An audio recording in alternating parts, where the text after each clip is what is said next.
Hello friends, चलिए आज देखते हैं आईसीटी के नेक्स्ट वीडियो में basic of internet, email, audio and video conferencing. इसके बारे में थोड़ा डिटेल देखते हैं। इंटरनेट होता क्या है, ये हम लोग समझेंगे। Internet is a network of networks. Internet is a network of networks. कहने का मतलब ये है कि इंटरनेट क्या है। नेटवर्क है किसका? बहुत सारे छोटे छोटे नेटवर्क्स का। क्या यूज है इसका? तो आज के समय में आज हम लोग जो भी काम कर पाते हैं, जैसे मैं ये वीडियो बना रहा हूँ, या फिर आप मुझे इस वीडियो में देख रहे हैं, या फिर कुछ भी, वो सब क्या होता है? इंटरनेट के जरिए ही होता है। इसको समझने के लिए सबसे पहले नेटवर्क समझिए। नेटवर्क कहते हैं किसको है?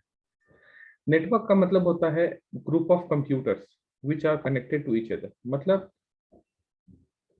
कम से कम दो डिवाइस, कंप्यूटर, और maximum N numbers. N numbers का मतलब ये है कि यहाँ पे हम कुछ काउंटिंग नहीं है कि आप 10 कनेक्ट करेंगे, 20 कनेक्ट करेंगे, 100 लाख, यहाँ पे कुछ मेंशन नहीं।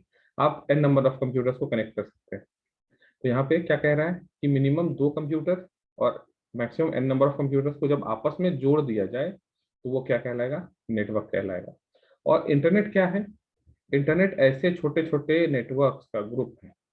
ऐसे छोटे छोटे, मान लीजिए एक नेटवर्क नेटवर्क N1 ये हो गया, N2, N3, N4, ऐसा N जो है एन नंबर ऑफ नेटवर्क्स है, उसको जब आपस में एक दूसरे के साथ जोड़ दिया गया तो ये जो नया नेटवर्क बना यही कहलाया इंटरनेट। ठीक है। Internet is a network of networks. और यहाँ पे क्या लिखा है? It consist of million of smaller network. और ये बहुत सारे स्मॉलर नेटवर्क्स को कनेक्ट करके बना है। अब आते हैं internet allows user to connect with each other. आप अगर कनेक्ट होना चाहते हैं किसी दूसरे से, उसके लिए इंटरनेट का जरूरी है आज के समय में। जैसे कि आप मान लीजिए आप इंडिया में हैं अभी, आपका कोई फ्रेंड, आपका कोई रिलेटिव यूएस में है। अगर आप इनसे बात करना चाहते हैं तो जब हमारे पास नेटवर्क नहीं था, इंटरनेट नहीं था, या फिर किसी तरह का कम्युनिकेशन मोड नहीं था, तो क्या होता था? पर्टिकुलरली यहाँ से इंडिया से कोई पर्सन यूएस जाता था तब बातचीत हो पाती थी, या फिर यूएस से कोई पर्सन इंडिया पर्टिकुलरली आता था तब बातचीत हो पाती थी। ये उसके बाद फिर क्या हुआ? लेटर का सिस्टम आया तो लोग लेटर लिखने लगे। अब जो है वो क्या है, हम इंडिया में बैठे बैठे यूएस में, कनाडा में, या किसी वर्ल्ड के किसी भी कोने में हम लोग बात कर सकते हैं बैठ के, एक कोने से। तो ये सारा का सारा चीज पॉसिबल हो पाया कब और कैसे? तो ये सब पॉसिबल हो पाया with the help of internet. Internet की शुरुआत के बारे में अगर समझे या कहा जाए तो ये शुरुआत हुआ था, सबसे पहले शुरू हुआ था अमेरिका में, यूएस में। और यूएस का एक डिफेंस एजेंसी है, डिफेंस एजेंसी, जिसका नाम था डीओडी, डिपार्टमेंट ऑफ डिफेंस। इन्होंने सबसे पहला एक नेटवर्क बनाया जिसका नाम था आरपा। ठीक है। यहाँ से पहला नेटवर्क बना। और कभी क्वेश्चन हो ऐसा कि दुनिया का पहला नेटवर्क का नाम क्या था, तो आरपा नाम था। और याद रखिए आरपा का फुल फॉर्म क्या है? Advanced research project agency. दोनों चीज याद रखिएगा। फर्स्ट क्वेश्चन है कि आरपा का फुल फॉर्म क्या है और पहला नेटवर्क वर्ल्ड में कौन सा था। तो पहला नेटवर्क आरपा और उसका full form advanced research project agency. उसके बाद डब्ल्यू इन्वेंट हुआ इन 1990s, डिकेड ऑफ 1990s। ठीक है। वर्ल्ड वाइड वेब, डब्ल्यू जिसको कहते हैं, जब भी आप देखिएगा www.facebook.com यूज करते हैं तो ये जो डब्ल्यू है यही इन्वेंट हुआ था। और किनके द्वारा किया गया था? ये टिम बर्नर्स ली के द्वारा किया गया था।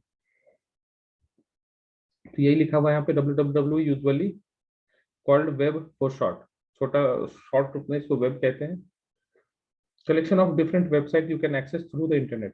अगर ये नहीं होता तो हम लोग डिफरेंट टाइप ऑफ नेटवर्क्स को, इंटरनेट को एक्सेस नहीं कर पाते इंटरनेट में। यही चीज इसमें लिखा हुआ है। इसको डिजाइन किसने किया है? टिम बर्नर्स ली ने। और ये कब बन के आया था? तो 1990s के अप्रोक्स में। नेक्स्ट है आईएसपी, इंटरनेट सर्विस प्रोवाइडर। ये ऑफर करता है different types of services to the user. कहने का मतलब ये है, मान लीजिए कि आप चाहते हैं कि आपके घर में इंटरनेट आए, तो आप इंटरनेट कहाँ से लेंगे? आप किससे परचेस करेंगे इंटरनेट सर्विसेज? तो जो आपको इंटरनेट सर्विसेज देगा, आप उसके लिए कुछ पे करेंगे, वो जो सर्विसेज दे रहा है इंटरनेट का वही कहलाता है इंटरनेट सर्विस प्रोवाइडर। जैसे कि मान लीजिए कि अभी हम लोग इंडिया में देखें, इंडिया में बहुत सारी कंपनीज हैं। जैसे कि अगर हम लोग कहे तो ब्रॉडली जो ऑल ओवर इंडिया में फेमस है वो रिलायंस का जियो है। आप जियो फाइबर ले सकते हैं, या फिर एयरटेल का भी है। अब आप चाहते हैं कि आपके घर में इंटरनेट कनेक्शन आ जाए, तो आप क्या करेंगे, जियो फाइबर या एयरटेल वाले कंपनी को आप कॉल करेंगे। कॉल करने के बाद वो आपके घर में आके इंटरनेट का एक वायर ला के जोड़ देगा और एक राउटर लगा देगा। और इस राउटर के लगाने के बाद आप इंटरनेट एक्सेस कर पाएंगे अपने सिस्टम में, लैपटॉप में, अपने टीवी में, कहीं पे भी। तो आपके घर में इंटरनेट ला के कौन दिया? जो ला के दिया वही आपका इंटरनेट सर्विस प्रोवाइडर है। ठीक है। चलिए next, internet are use to access web pages, email, page hosting and many more works. हम इंटरनेट क्या यूज करते हैं? आप यूज करेंगे वीडियोस देखने के लिए, वेब पेजेस एक्सेस करने के लिए, ईमेल भेजने और रिसीव करने के लिए, वेब पेजेस ओपन करने के लिए, नोट्स को ओपन करने के लिए। तो बहुत सारा काम है। पर्टिकुलरली आप जिस तरीके से काम करना चाहते हैं उस तरीके से आप इसमें कर सकते हैं। लोग वीडियो चैट करते हैं, वीडियो कॉल करते हैं, तो अपना अपना सबका फंक्शनैलिटी है, अकॉर्डिंगली उसके काम करते हैं लोग। नेक्स्ट है ब्राउजर। बहुत जरूरी चीज है। अगर आपके पास ब्राउजर नहीं है तो इंटरनेट सर्विसेज को लिमिटेड तौर पे ही यूज कर पाइएगा। जैसे कि कहने का मतलब है, इट इज अ प्रोग्राम और software that allows user to open web pages. ये एक प्रोग्राम है। ब्राउजर क्या है? एक प्रोग्राम। यह क्या है? एक सॉफ्टवेयर है जो क्या करता है, यूजर को वेब पेजेस ओपन करने को हेल्प करता है। सपोज करिए कि आपको फेसबुक खोलना है, और अभी आप फेसबुक खोलना चाहते हैं तो क्या करते हैं, ऐप दिया हुआ ऐप में क्लिक किए और आप ओपन करिए। लेकिन जब ऐप नहीं था फेसबुक का, उस सिचुएशन को इमेजिन करिए, तो क्या करता था, आप पहले गूगल क्रोम खोलते थे, या फायरफॉक्स खोलते थे, या फिर इंटरनेट एक्सप्लोरर, और उसमें क्या करते थे, facebook.com टाइप करते थे, एंटर करते थे, उसके बाद देखिएगा पेज खुला। तो ये पेज जो खुला वही क्या कहलाता है, वेब पेज कहलाता है। और ये कब खुल पाया? जब हमारे पास वेब ब्राउजर था। तो वेब ब्राउजर का यूज क्या है? वेब ब्राउजर का यूज है पेजेस को ओपन करने के लिए। कौन से पेजेस को? वेब पेजेस को। एग्जाम्पल में लिखा हुआ है Chrome, Firefox, internet explorer, safari, etc. बहुत सारे नाम है ब्राउजर्स का। फर्स्ट ब्राउजर के बारे में कहा जाएगा तो आप याद रखिएगा, मोज़ेक। ठीक है, फर्स्ट ब्राउजर मोज़ेक जो यूज में आया है। चलिए नेक्स्ट है यूआरएल, यूनिफॉर्म रिसोर्स लोकेटर। इसका फुल फॉर्म भी याद रखिएगा, पूछ सकता है। URL, uniform resource locator. ये क्या है? Are the web browser address of internet pages and files. मान लीजिए, इसका मतलब ये समझिए कि आपके इंटरनेट में बहुत सारा नेटवर्क है। इंटरनेट में बहुत सारा नेटवर्क कहने का मतलब, आप इंटरनेट एक्सेस करें, अपने लैपटॉप को ऑन किए, इंटरनेट, इंटरनेट ऑन करने के बाद आप एक्स नाम का पेज सर्च कर रहे हैं। अब इंटरनेट में तो मिलियंस ऑफ पेजेस है, मिलियंस ऑफ साइट्स है। अब क्या है कि इस एक्स नाम का साइट जो आप सर्च कर रहे हैं, तो वो कहाँ मिलेगा? कौन से एक्स के बारे में कह रहे हैं? तो वो पर्टिकुलरली एक एड्रेस मिलता है हर एक वेबसाइट को, यूनिक एड्रेस। वो यूनिक एड्रेस को ही हम लोग क्या कहते हैं, यूआरएल कहते हैं, जो पर्टिकुलरली एक पर्टिकुलर पेज को एक्सेस करने में हेल्प करता है। जैसे कि मान लीजिए, अगर आपको एक्सेस करना कोई पेज लाइक google.com, तो आप google.com कैसे एक्सेस करेंगे? क्योंकि वो गूगल के एड्रेस से रजिस्टर है, तो गूगल एक यूनिक एड्रेस हो गया। कोई दूसरा गूगल के नाम से आपको वेबसाइट नहीं मिलेगा। तो यही है इंटरनेट में, कि हर एक वेबसाइट को यूनिक नेम से रजिस्टर किया गया। कुछ ना कुछ डिफरेंट जरूर होगा, google.co.in मिलेगा, नेक्स्ट google.in मिलेगा, जो भी है वो अलग अलग मिलेगा। तो हर एक वेब पेज का एड्रेस जो है इंटरनेट में अलग है। उस अलग एड्रेस को ही हम लोग क्या कहते हैं, यूआरएल कहते हैं। ठीक है, फिर से एक बार रिपीट करें। इंटरनेट में जितने भी पेजेस हैं, हर एक पेज का एड्रेस जो है वो यूनिक है। उस यूनिक एड्रेस को ही क्या कहा जाता है, यूआरएल कहा जाता है। ये है यूआरएल का फॉर्मेट, https://www.xyz.com/home.php। ये कहने का मतलब क्या है, ये एड्रेस है पूरे के पूरे एक पेज का। इसमें कितना पार्ट है? तो ये पहला पार्ट होता है, इसको कहते हैं हम लोग प्रोटोकॉल। क्वेश्चन आ सकता है इसमें से, प्रोटोकॉल। दूसरा वाला पार्ट होता है जिसको कहते हैं ये हम लोग डोमेन नेम, डोमेन नेम। और ये तीसरा और लास्ट वाला पार्ट होता है जिसको हम लोग कहते हैं रिसोर्स लोकेटर, लोकेटर, या फिर पेज एड्रेस। तो ये हो गया इसमें यूआरएल का फॉर्मेट। यूआरएल का फॉर्मेट यही सही फॉर्मेट है, एकदम याद रखिएगा। इससे आपसे पूछा जाएगा कि सही यूआरएल फॉर्मेट कौन सा है, तो आपको याद रखना, पहले प्रोटोकॉल होगा, फिर कॉलन होगा, फिर डबल स्लैश, फिर www डॉट, वेबसाइट का नाम जो होगा, और .com स्लैश कुछ भी हो सकता है उसमें। आप यहाँ पे देखेंगे, पहला है प्रोटोकॉल, दूसरा है डोमेन नेम, और तीसरा है यूआरएल पाथ, जिसको पेज एड्रेस कहते हैं, रिसोर्स लोकेटर कहते हैं, या यूआरएल पाथ भी कहते हैं। इसको याद रखिए। नीचे वही सब एक्सप्लेन किया हुआ है। URL start with protocol and his section ends with double slash. यहाँ पे ये चीज ही मेंशन किया गया है। HTTPS जो है वो प्रोटोकॉल है और स्टार्ट हो रहा है कि HTTPS से, और एंड किससे हो रहा है, डबल कॉलन से। HTTP का फुल फॉर्म आई थिंक इसमें मेंशन नहीं है, तो आप इसमें लिख लीजिएगा hyper text transfer protocol. Hyper text transfer protocol. Okay, आप इसको नोट कर लीजिएगा, हाइपर टेक्स्ट ट्रांसफर प्रोटोकॉल। हाँ, एस का मतलब होता है secure, hyper text transfer protocol secure. Next, domain name. Domain name कहते हैं किसको, इसके बारे में जानना है। तो ये डोमेन नेम है, ये वाला जो पोर्शन है ये डोमेन नेम कहलाएगा। क्या यूज है इस डोमेन नेम का? तो जैसे कि आप अपने घर में अगर रह रहे हैं, तो हर घर में हर लोगों का नाम जो है वो अलग होता है। क्यों अलग होता है? ताकि उस घर में आपको अलग तरीके से पहचाना जाए। किसी एक घर में आप कभी देखें कि ए नाम का कोई 2 पर्सन होता हो, ये कभी पॉसिबल नहीं है।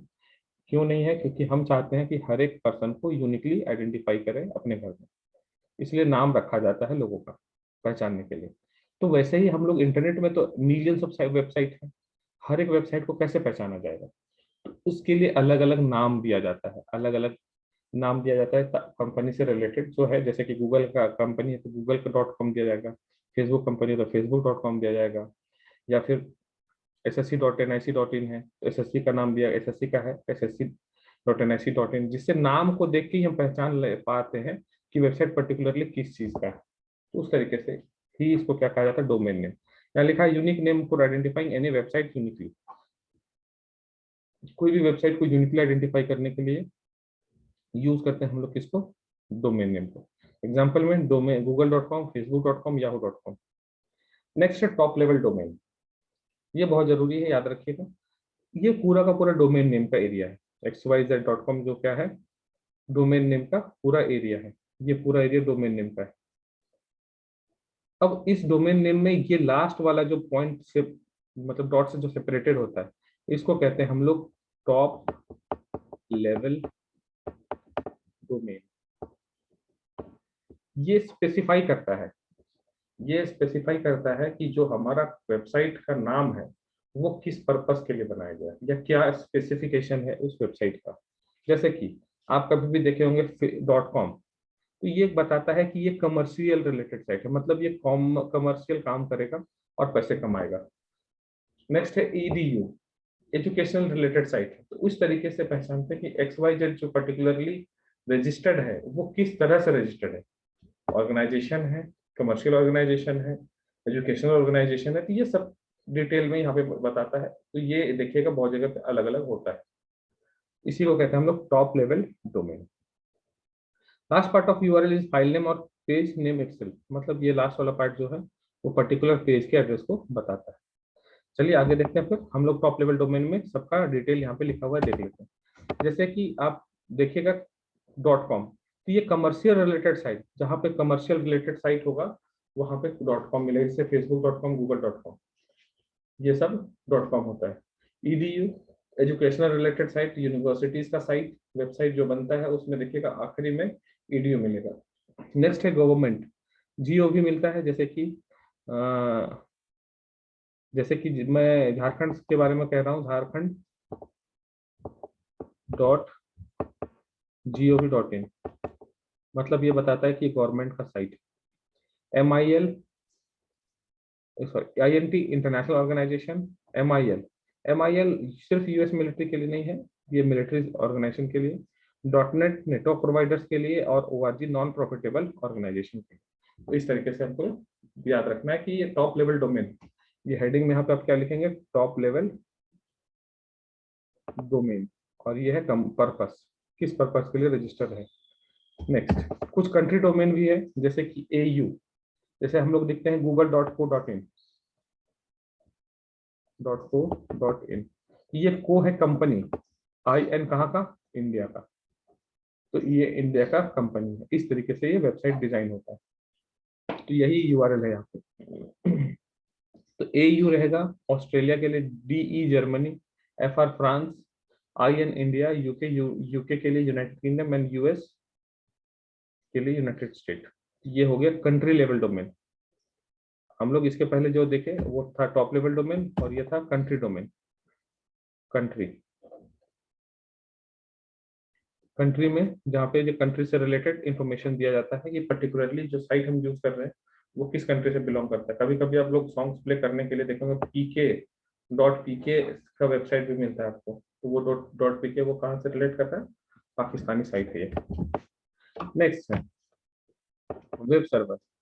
वेब सर्वर वैसे कंप्यूटर को कहते हैं, ध्यान रहे सर्वर का मतलब भी होता है कंप्यूटर, या क्लाइंट का मतलब भी होता है कंप्यूटर, लेकिन यहाँ पे लिखा it refers to a dedicated computer system design to serve और डिलीवर वेबसाइट सर्विसेज। कहने का मतलब है कि मान लेते हैं कि आप UGC नेट का एग्जाम दिए, एग्जाम देने के बाद आपको रिजल्ट मिल रहा है, रिजल्ट जैसे ही पब्लिश हुआ आप कहते हैं कि नहीं रिजल्ट चेक करते हैं ऑनलाइन, क्या है हमारा रिजल्ट, पास या फेल। तो रिजल्ट हम चेक कर रहे हैं तो कोई तो कंप्यूटर होगा सर्वर, जहाँ पे सारा का सारा रिजल्ट अपलोड हो रहा होगा हमारा, और उस रिजल्ट को हम एक्सेस करते हैं। तो जहाँ पे रिजल्ट अपलोड हुआ वही कहलाता है सर्वर, और हम अपने कंप्यूटर से एक्सेस कर रहे हैं तो वो हम है क्लाइंट। तो ये हो गया सर्वर, ये इंटरनेट से रिलेटेड इसलिए वेब सर्वर कहते हैं। हम कंप्यूटर जिससे एक्सेस कर रहे हैं रिजल्ट, ये हमारा क्लाइंट है, ये इंटरनेट से रिलेटेड है इसलिए इसको हम लोग वेब क्लाइंट कहते हैं। तो याद रखिए वेब सर्वर क्या है, वेबसाइट सर्विसेज को प्रोवाइड करता है। नेक्स्ट है hyper text markup language, HTML कहते हैं इसको। ये एक प्रोग्रामिंग लैंग्वेज, यहाँ पे फुल फॉर्म ही याद रखिएगा, इसे डिटेल में मतलब जानना जरूरी नहीं है वैसे, लेकिन आप इसका फुल फॉर्म जरूर याद रखिएगा। HTML का full form hyper text markup language है, और ये क्या है, प्रोग्रामिंग लैंग्वेज है। क्यों, क्या किस तरह का प्रोग्रामिंग लैंग्वेज है, तो वेब पेजेस को डिजाइन करने के लिए हेल्प करता है, वेब पेजेस में यूज होता है ये। नेक्स्ट है XML एक्सटेंसिबल मार्कअप लैंग्वेज, यहाँ पे फुल फॉर्म ही याद रखिएगा।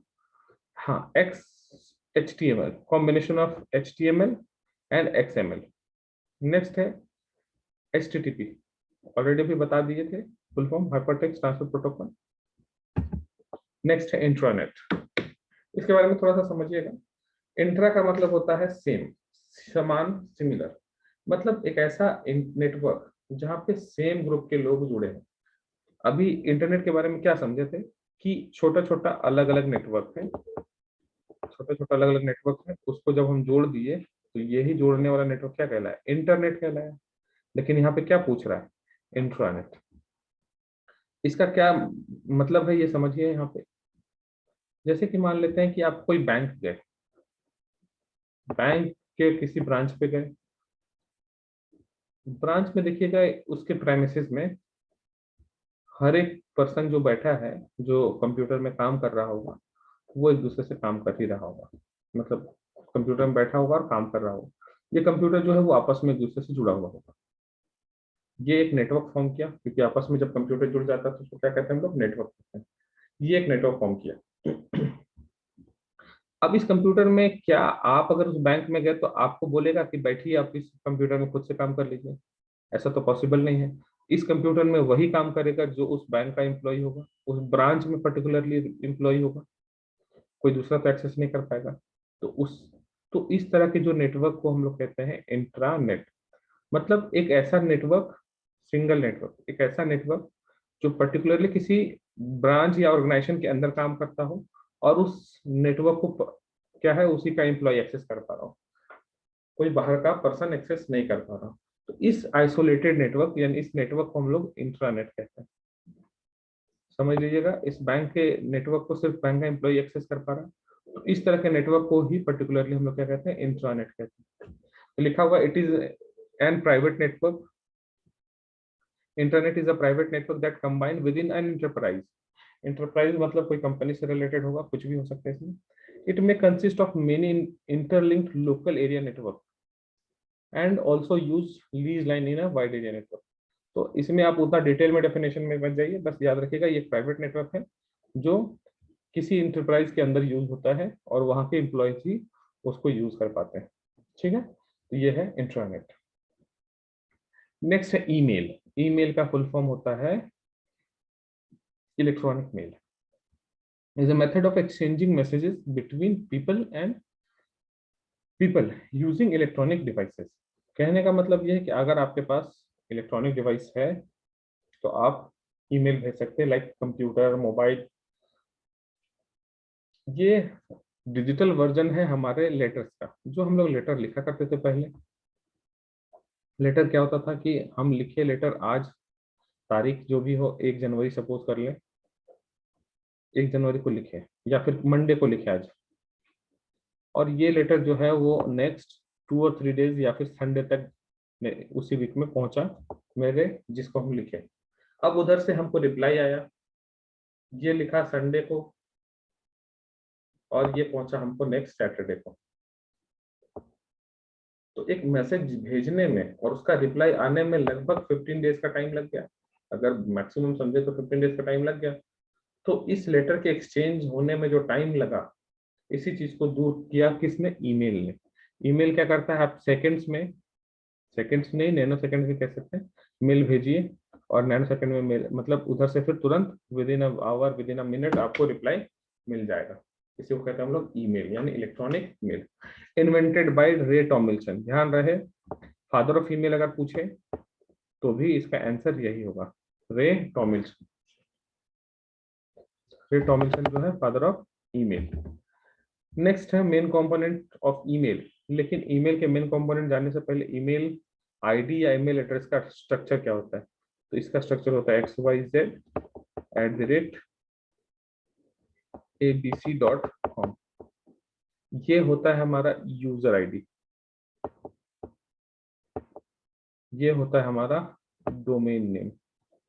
आप देखे होंगे जीमेल का, अगर देखें तो xyz@gmail.com ऐसे लिखते हैं हम लोग।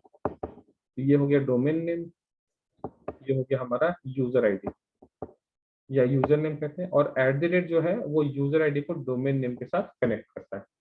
यूजर आईडी को डोमेन नेम के साथ कौन कनेक्ट करता है? @ ये है ईमेल एड्रेस का स्ट्रक्चर। कभी कभी पूछ लेता है एग्जाम में कि बताइए इसमें से वैलिड ईमेल एड्रेस कौन सा है। तो वैलिड ईमेल एड्रेस का स्ट्रक्चर जो है वो यही है, ये कह सकते हैं या फिर ये कह सकते हैं। इसको याद रखिएगा, इसे क्वेश्चन पूछता है। मेन कंपोनेंट्स में है ईमेल के क्या? फ्रॉम है। फ्रॉम का मतलब जो भेजने वाला है, सेंडर। डेट, ईमेल में हम डेट और टाइम मेंशन नहीं भी करेंगे तो डेट और टाइम ऑटोमेटिकली वो ले लेता है सिस्टम के द्वारा। सब्जेक्ट, हम लोग सब्जेक्ट लिखते हैं पर्पस ऑफ मेल। हम लोग मेल क्यों लिख रहे हैं? आपको छुट्टी चाहिए, आपको कहीं जाना है, आपकी सैलरी बढ़ानी है, कुछ भी पर्पस जो हम लोग मेंशन करते हैं शॉर्ट में, वो यहाँ पे। टू होता है सेंडर का एड्रेस, रिसीवर का एड्रेस, रिसीवर का एड्रेस। सीसी में भी रिसीवर एड्रेस होता है, बीसीसी में भी रिसीवर एड्रेस होता है। ठीक है, तो हम लोग स्पेसिफिकली टू में ही लिख के भेजते हैं। जब हम लोग जॉब करेंगे तो हायरार्की मेंटेन करने के लिए हम लोग इस चीज को सीसी और बीसीसी का यूज कर सकते हैं।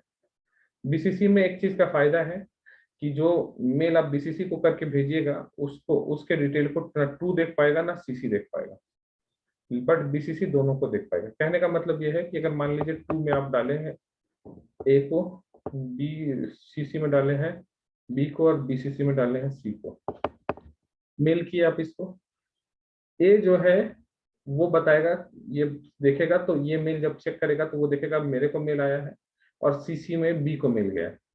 लेकिन बीसीसी में किसको मिल गया है ये इन दोनों को पता नहीं होगा, ए और बी को पता नहीं होगा। लेकिन बीसीसी को सीसी में मेल किसको गया है ये पता होगा, और टू में मेल किसको गया है ये भी पता होगा। हाँ, सीसी का फुल फॉर्म होता है कार्बन कॉपी, और बीसीसी का फुल फॉर्म होता है ब्लाइंड कार्बन कॉपी।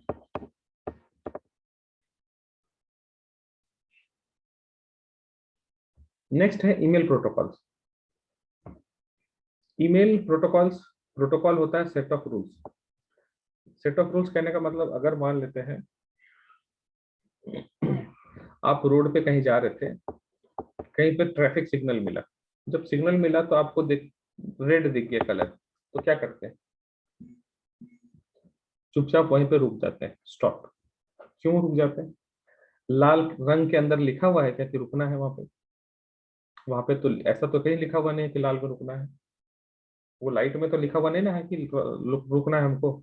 लेकिन फिर भी एक रूल बनाया गया है, रूल, प्रोटोकॉल जिसको कहते हैं, जिसमें ये कहा गया कि जब भी रेड सिग्नल दिखे तो मतलब समझ जाके खतरा हो सकता है। तो ये अंडरस्टैंडिंग को डेवलप किया कि एक तरीके का स्पेसिफिक रूल बना के, ग्रीन मिला तो आपको चलना है, मूव करना है। तो ये पता कैसे चला? ये हम लोग को बचपन से पढ़ाया जा रहा है स्कूल कॉलेज में कि लाल दिखे तो रुकना है, हरा दिखे तो मूव करना है। तो ये जो नियम है, ये रूल बनाया गया, इसी रूल को हम लोग कहते हैं प्रोटोकॉल। तो प्रोटोकॉल का डेफिनेशन होता है, it is a set of rules used for communication, used for communication. जैसे कि मान लेते हैं कि आप यहाँ इस कंप्यूटर में बैठे हैं और इस कंप्यूटर को मेल कर रहे हैं, तो मेल यहाँ से यहाँ निकल के कैसे जाएगा? कोई तरीका होगा, हेलीकॉप्टर से जाएगा, हवाई जहाज से जाएगा, ट्रेन से जाएगा, बस से जाएगा, या वॉक करते हुए जाएगा? कैसे जाएगा? कुछ तो नियम बनाया हुआ होगा, उसी नियम को हम लोग यहाँ पे कहते हैं प्रोटोकॉल। हाँ, ईमेल भेजने रिसीव करने के लिए प्रोटोकॉल यूज होता है एसएमटीपी। जैसे कि अगर आपसे पूछा जाए मेल भेजने के लिए, सेंड मेल, कौन सा प्रोटोकॉल यूज होता है? तो याद रखिए एसएमटीपी। फुल फॉर्म होता है simple mail transfer protocol. Mail receive करने के लिए तो होता है POP3, post office protocol. Full form आप नोट कर लीजिएगा। एसएमटीपी का फुल फॉर्म है simple mail transfer protocol, POP का फुल फॉर्म है post office protocol. Mail send करना है एसएमटीपी, मेल रिसीव होता है POP प्रोटोकॉल के जरिए। नेक्स्ट, ऑडियो और वीडियो कॉन्फ्रेंसिंग। क्या है ऑडियो और वीडियो कॉन्फ्रेंसिंग? जब भी इंटरनेट या मोबाइल फोन के जरिए दो या दो से अधिक लोग, जनरली दो से अधिक लोग आपस में बात करते हैं, तो उसको कॉन्फ्रेंसिंग कहते हैं। अगर विजुअल्स हो रहा हो, विजुअल्स दिख रहा हो, तो वो वीडियो कॉन्फ्रेंसिंग कहलाएगा। विजुअल्स ना हो, ऑडियो कॉल हो, तो वो ऑडियो कॉन्फ्रेंसिंग कहलाएगा। डिफरेंस बस इतना ही है। सिर्फ कॉन्फ्रेंसिंग का मतलब होता है दो या दो से अधिक लोग आपस में एक दूसरे से कनेक्ट है via internet, via phone. Audio में सिर्फ वॉइस सुनाई देगा और वीडियो कॉन्फ्रेंसिंग में विजुअलाइज होगा आपका फोटो सामने वाले जिससे आप बात कर रहे हैं। When number of participants of a meeting use telephone to communicate with each other, then it is called audio conferencing. तो ये क्या कहलाता है? ऑडियो कॉन्फ्रेंसिंग कहलाता है। नेक्स्ट है, when two or more people use digital platform to communicate with each other, other than other than, it is known as video conferencing. बस याद रखिएगा, जहाँ विजुअल्स दिखेगा वीडियो होगा, जहाँ पे ऑडियो सिर्फ सुनाई देगा वहां पे audio conferencing. Mode of communication और फेस टू फेस कॉन्फ्रेंसिंग। कुछ पॉपुलर वीडियो कॉन्फ्रेंसिंग सॉफ्टवेयर हैं, जैसे स्काइपी है, जूम है, सिस्को वेबएक्स है, गो टू मीटिंग है, जोहो क्लिक है, and work place by Facebook.